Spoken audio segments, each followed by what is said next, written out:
ఇప్పుడు ఇక్కడ నుంచి పైకి ఎదగాలనుకుంటారు కానీ పైనుంచి కిందకి తోసాలని ఎవరు అనుకోలేదు సార్. చిన్న పిల్లలండి, నాకు ఇంత చిన్న పిల్లలు ఉన్నారండి.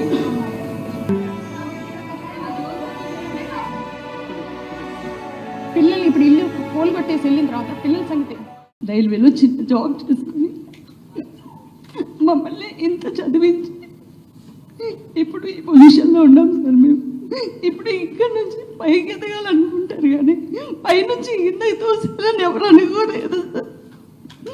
ఇప్పుడు పైనుంచి కిందకి తోస్తున్నట్టే ఉంది సార్. ఇది డెవలప్మెంట్ కాదు సార్. కింద నుంచి పైకింత డెవలప్మెంట్ సార్. పైనుంచి కిందకి తోస్తే ఇది డెవలప్మెంట్ కాదు సార్. ఇంతమంది కుటుంబాలని మేము ఉన్నాము, మీకు టెన్షన్ పడాల్సిన అవసరం, మీరు బాధపడకండి సార్. వాళ్ళందరూ ఉన్నారు, దిల్ టేక్ కేర్. పిల్లలకు చెప్తున్నాం, మేము ఈ స్టేజ్కి ఉన్నాం నాన్న, మీరు నెక్స్ట్ స్టేజ్కి వెళ్ళండి. తర్వాత మీ దగ్గర ఉన్నవి సహాయపడండి. కొంతమందికి మనం ఉంది, చాలా మన దగ్గర ఉంది.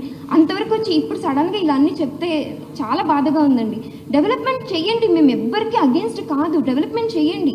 But not at the cost of మా జీవితాల్లో పోయి డెవలప్మెంట్ చేయడం అంటే చాలా కష్టం కదండి.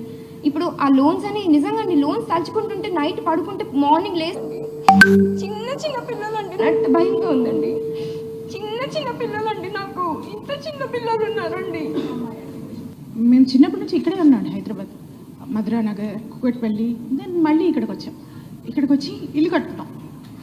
ప్రతి ఒక్క డాక్యుమెంట్స్ ఉంటాయి మా దగ్గర.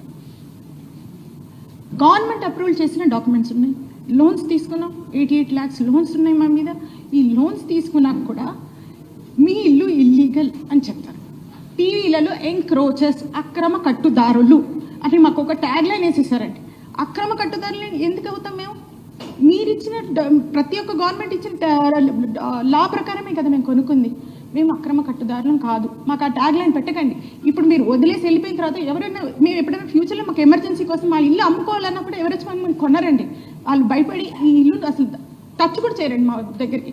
అప్పుడు మా సంగతి ఏంటంటే, ఇప్పుడు మా ఫ్యూచర్ ఏంటంటే, పిల్లల్ని ఇప్పుడు ఇల్లు కోలు కొట్టేసి వెళ్ళిన తర్వాత పిల్లల సంగతి ఏంటి? స్కూల్ జాయిన్ చేసాం, వాళ్ళకి ఎడ్యుకేషన్ ఏం చేయాలి? వీరు వేరే కాలేజీలలో వాళ్ళ గురించి ఎడ్యుకేషన్ గురించి ఆలోచిస్తున్నారు. మా పిల్లలు ఇప్పుడు మేము రోడ్డు పెడతాం, వాళ్ళ పిల్లల ఎడ్యుకేషన్ ఏం అవ్వాలండి? ప్రతి ఒక్కరి గురించి ఆలోచించారు. మేము గవర్నమెంట్కి అగేన్స్ట్ కాదు. ఇంతకుముందు మేము ఇంత హ్యాపీగా ఉన్నామండి. ఇప్పుడు వచ్చాక మాకు ఇలా జరుగుతుందంటే మేము చాలా డిసప్పాయింట్ అయ్యాం సార్. మమ్మల్ని ఈ ట్యాగ్ లైన్తో పిలవకండి, మమ్మల్ని సేవ్ చేయమని మేము మీ దగ్గరికి వచ్చాము.